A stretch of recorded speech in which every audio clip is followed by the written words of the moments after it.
What's up? What's happening, folks? Welcome back to the channel Sports, Life, and Politics TV. I'm Samuel Koppel, and I'm here for the news.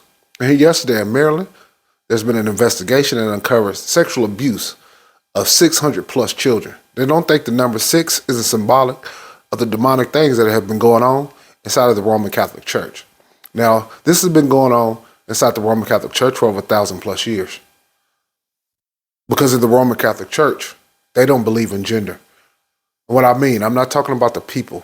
I'm talking about the people who are over the church, whether it be the Pope, the cardinals, the bishops, and so on and so forth. Inside of these churches, and inside the Roman Catholic Church, they are pagan worshipers. This is a fact. If you don't know anything about history, there was an emperor named Emperor Constantine. When Rome split into two, he was the emperor of Western Rome, which today will be known as Istanbul, formerly known as Constantinople. And Emperor Constantine was a Roman pagan. And he merged the two religions of Roman paganism and Christianity into one. And really the reason why they did that is because they wanted to control Christianity. Was it a wise move by them? Yes, because it worked. But they worship pagans inside the Roman Catholic Church. One of the main deities they worship inside the Roman Catholic Church is Pan. In Rome, he was known as Faunus. I've went over this before. If people remember in other videos, sometimes I go into things that people think they're conspiratorial, but they're not. They're based in 100% fact. And we're going to go over this first clip of what happened in the Roman Catholic Church here in Maryland. Let's take a look. Today, certainly in Maryland, is a day of reckoning and a day of accounting. Maryland Attorney General Anthony Brown is referring to this 463-page report that documents, quote, the depraved and systemic failure of the Archdiocese to protect the children it was charged to keep safe. This is a full... And remember, the key word they use is depraved. And anytime you hear that type of word coming out of the media and you hear them saying it, that means that some of the things were so bad that they don't even want to say publicly. Yeah. There are details of repeated, torturous, terrorizing, depraved abuse. And let me say this, it's also ritualistic in nature, ritualistic sexual abuse of these children, because these people do worship the goat god, which is Pan, known as the Baphomet, some known as Faunus, the horn god. You see the rock and roll people throwing up the horns in the 80s, and now you see the rappers doing it in the 90s.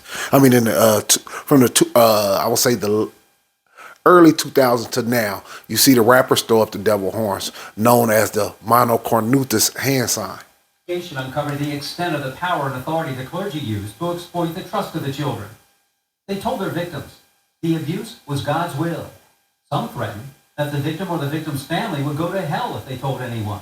They attempted to normalize sexual behavior as roughhousing. According to the report, certain parishes had multiple abusers.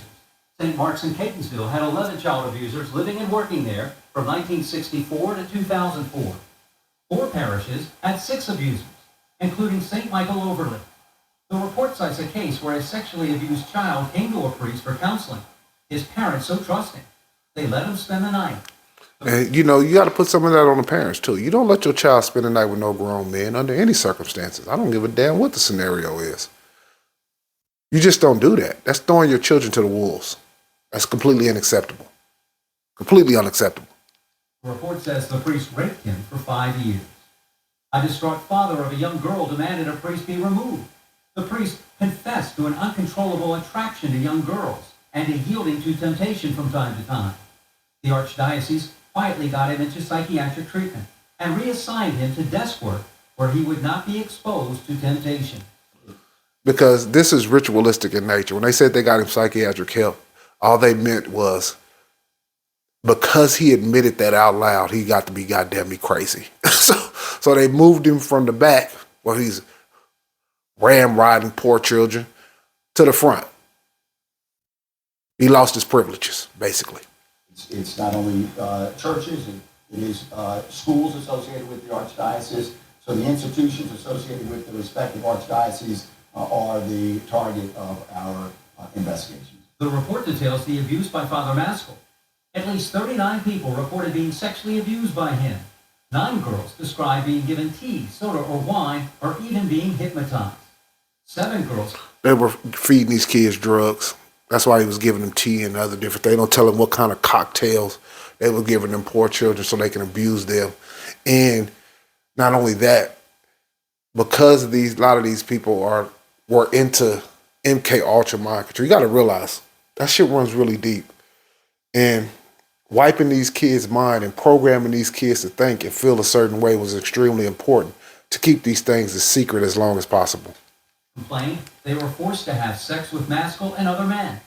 The AGs reported a case that Maskell and Father Magnus worked as a team abusing the girls at Archbishop Keogh High School. Yeah, that's because they're Luciferians, Satanists, pagans. That's why they were doing this as a team. It wasn't one man sneaking off. No, this was ritualistic in nature. Many of the victims who were sexually abused by Maskell described Magnus as participating in and being present for the abuse.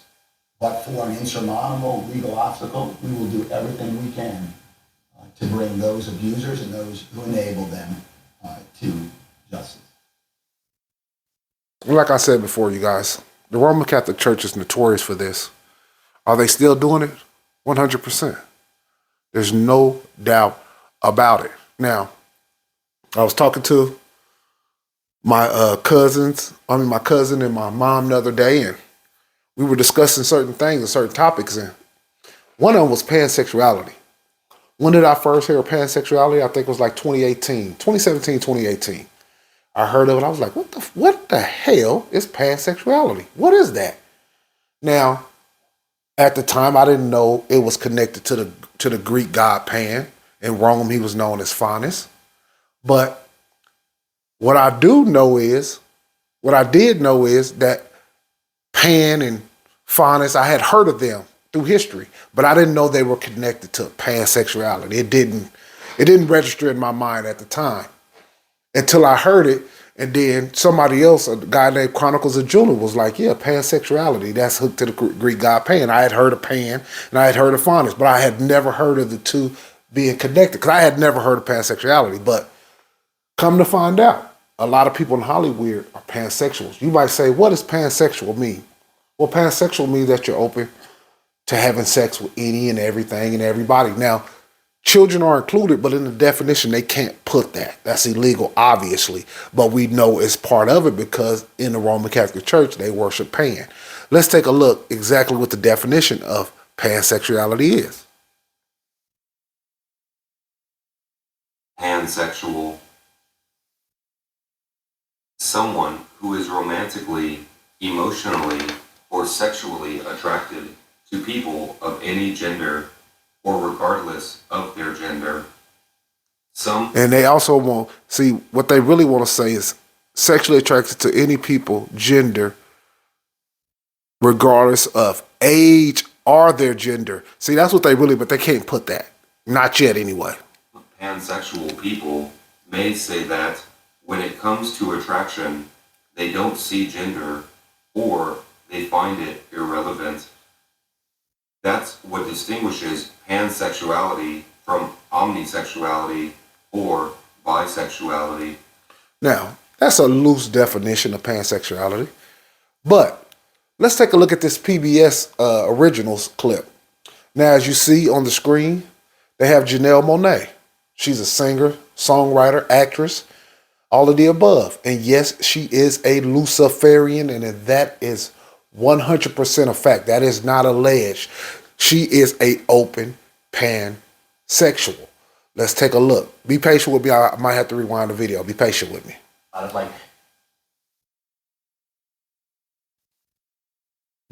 am pansexual. Technically, I would say that I am pansexual. And I'm a pansexual demi-romantic illusionist. Pansexuality. We're seeing this identity more and more in film and TV. But what does pansexuality mean? Pansexuality, as opposed to other forms of monosexuality or bisexuality, really is saying that people can have sexual attractions or sexual and romantic attractions to people regardless of gender identity. I like the wine and not the label. Not about you being a woman or... And here we go with Janelle Monáe. And when I tell you the ladies Luciferian, I tell you always this is about color schemes. And they try to give you, they want to talk to the people who in the know, who understand. What color does she has on? She has on black and white. Prominently, her hair black and white and shimmer and silver. And I keep going over this and over this so people don't think that it's conspiratorial. There are Luciferians and Satanists, and they're not hiding no more. They're coming out. And Janelle Monáe is a open pansexual / Luciferian. Let's take a look. Let me go back one more second. Saying that people can have sexual attractions or sexual and romantic attractions to people regardless of gender identity. I like the wine and not the label. And this is PBS. Being a woman or a man, it's about your spirit. Let's get a historian's She take said on it's- pansexuality. She said it's not about being a woman or a man. It's about your spirit. Here we go. And a history of queer representation in media, from fiction to reality. Up until last night, I was under the impression that you too only drank red wine. But I guess I was wrong. One of the first notable pansexual characters on scripted TV was... And yes, this lady here too is alleged to be a Luciferian. You see she has on the color schemes again of black and white. And some of this stuff becomes so obvious to me when your eyes are open and trained. Now, if you went into Luciferianism and you looked up what they like, what colors they use, what colors they like, they'll tell you plain as day. I might do another video on that where I expose the whole color scheme coming from Luciferians themselves. Because it's important. You don't want your children, nieces, nephews, when you notice this stuff, that you can call it out and say, oh, okay, I know what that means. I see that. Or they may be watching a cartoon, and the cartoon might start talking about pansexuality. So you want to be knowledgeable about these type of things. David on Schitt's Creek. I do drink red wine, but I also drink white wine. And I've been known to sample the occasional rosé. I was taken aback because it was the first time I could actively remember seeing someone who was at least... And this lady's an assistant professor at Northwestern, one of the most prestigious universities in America. insinuating or implying that they were pansexual, even if they didn't say the word. And a couple summers back, I tried a Merlot. It used to be a Chardonnay. Which got a bit complicated. Okay, yeah, so you're just really open to all wines. I thought that was a very succinct. And now, as you can see this, I don't know what this, it said this person identifies as a she, he, they. That's that person's right, but what I want you to see is that they do have on a white halter top and a black skirt or whatever that is with red nails. Once again, the same color schemes and with the shimmering gold and shimmering silver every single time. You'll see these same themes over and over again. Way of understanding pansexuality. He's really interested in the person and the connection more so than he's interested in sex and gender. So, is pansexuality a new term? Pansexuality. And I want you to look at one more thing. As you can see on the arm of this she, he, they, it has the snake with the apple. We know in the Garden of Eden, we know that it was said that the snake came to Eve to get Adam to eat off the tree of knowledge. Now, it was assumed that it was an apple, but it was really the tree of knowledge. But the apple was the representation of the tree of knowledge. And you can see he has the snake on his arm holding up the apple for temptation. And yes, this guy is also a Luciferian, and I wouldn't be surprised. This is alleged. This is guesswork on this. What I'm about to say is that he was ritualistically abused as a child too. Would you want this man around your children? That would be up to you. I will let you answer that. As a century-long history that starts in the early 1900s when Freud, in a very pathologizing way, understood pansexuality as someone who enjoys an array of sexual experiences. So it was really more like a kind of fetish or sexual desire way of defining yourself. And when he said an array, he means children. That's all this shit is really. A lot of this shit is boiled down to children. term was popularized in the 80s, we understood pansexuality as something that was a more gender-based definition that it is today, which is that I'm attracted to all genders or I'm attracted to people agnostic of their gender. I would consider queerness as an umbrella term within which pansexuality, bisexuality, sexual fluidity, all these different kind of identities can fit into. So when we reintroduce something like pansexuality, it's all of a sudden in conversation with all of these similar identities. So when did we start seeing more queer identities in film and TV? From the early 90s and sort of mid-90s, we start to see sort of a shift in queer representation. Why do I have to be so ashamed? I mean, why can't I just see the truth? I mean, be who... And you can see this is Ellen DeGeneres. And then on this TV show, she was one of the first people to come out as openly gay on television, on network television. And as you can see, when she came out as openly homosexual, she has on the color scheme of black and white. This shit is not by happenstance. It keeps happening over and over. And I keep showing you guys over and over because eventually people start to get it that, okay, when I see these color schemes, when I see people say certain things that have these certain colors on because they're trying to represent their religious beliefs and make sure that you know what they represent because they really want your children, our children. I am. I'm 35 years old. Ellen DeGeneres coming out on her series was nothing short of a revolution. And this lady here is clearly half human being and half meatball. I mean, the lady's head is round as a bowling ball. Her saying she's pansexual is a waste of time, baby. I don't think nobody wants you on either side, but I digress. Susan, I'm gay. Ellen was really that blueprint for a queer character coming out, being the lead, being able to still be funny and make jokes about herself and about the community that invited you to laugh with her but not at her. I don't not want a relationship. What do you think, I'm a freak? We see really landmark shows like Will and Grace, which again are landmark moments in queer representation, but only represent one kind of queer representation. Oops, I did it again. I played with your heart. Got lost in the game. Oh, baby, yes, it's totally it. You need to make sure you're sure she's in red and black. That's for witchcraft. There's no doubt about that. It's a step forward, and it is positive representation of the queer community, but it's a pretty narrow representation of the community. It didn't remind me of myself. What were some shows that did remind you of? And you might say, well, why is it for witchcraft? Because they casting spells. That's what they do. That's what television is all about. It's about programming the mind. Spell casting. A whole nation at once. Ricky on My So-Called Life was a really interesting character to me at a very particular age. Like seeing a comet, or just feeling like you're seeing one. Seeing the other person's perfectness. Seeing someone who looked like me, who was a queer person of color, that was experiencing the same thoughts and feelings that I did, made me feel hopeful and made me feel seen in a way that is really hard to explain to someone who maybe doesn't come from a marginalized community. The first time I saw myself on screen, it had to have been him from Powerpuff Girls.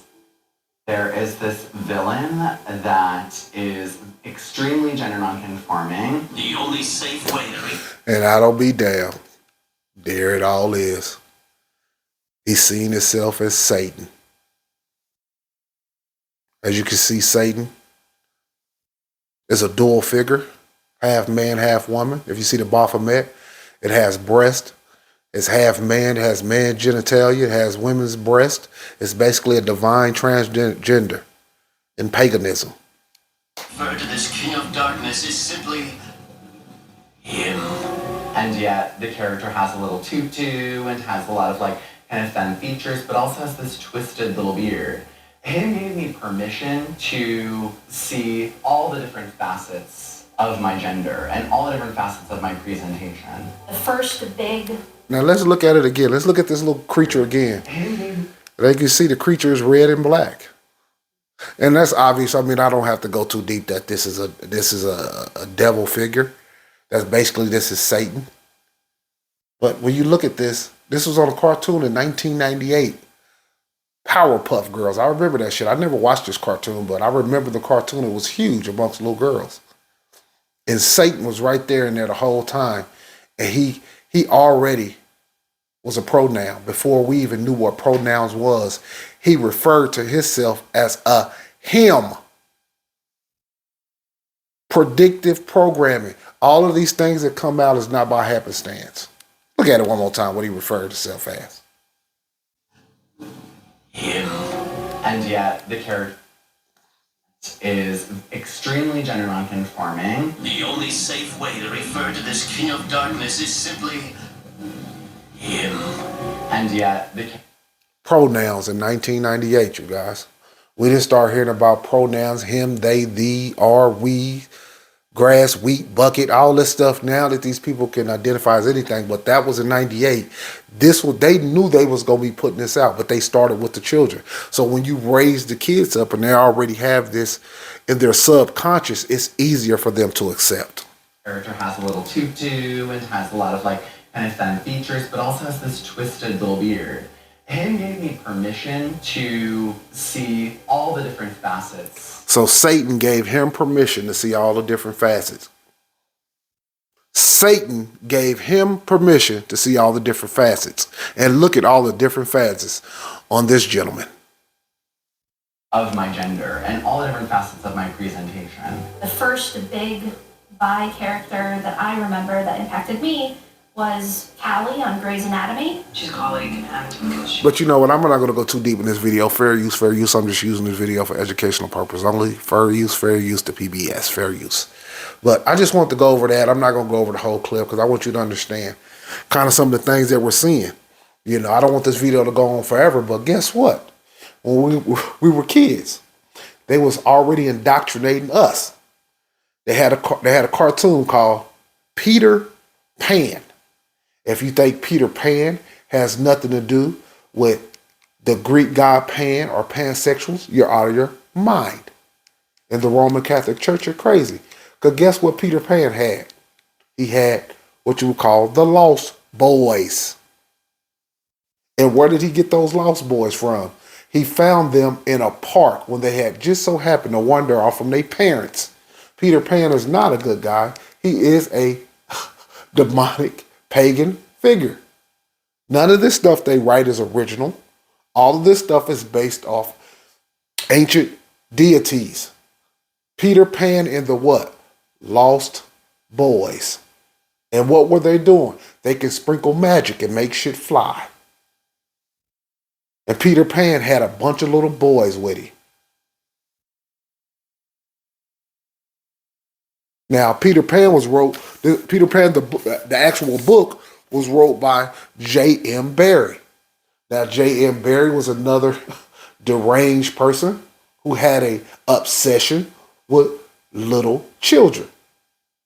He actually befriended a family and lied to them and told them his son had died because their son had died to make a connection with them. And then he ended up starting a relationship with one of their kids. They found a letter that he actually sent to the little boy.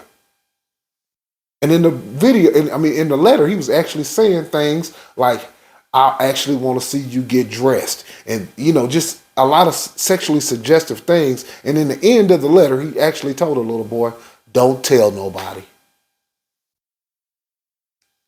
But this is the Greek god Pan, a.k.a. the Pied Piper. If you heard of the Pied Piper before, you might say, I know that name, by a guy by the name of R. Kelly. And yes, he is named after Pan, the Pied Piper. And what is he known for? What is R. Kelly in jail for? Having sex with what? Underage kids. That's a fact. As you can see, the Pied Piper right here in this video, Pan, a.k.a. Faunus, known in Rome as Faunus, playing his what? His Pied Piper. Playing his little blowpipe. And that was one of his nicknames. That's where the term Pied Piper comes from. is from the Greek god Pan.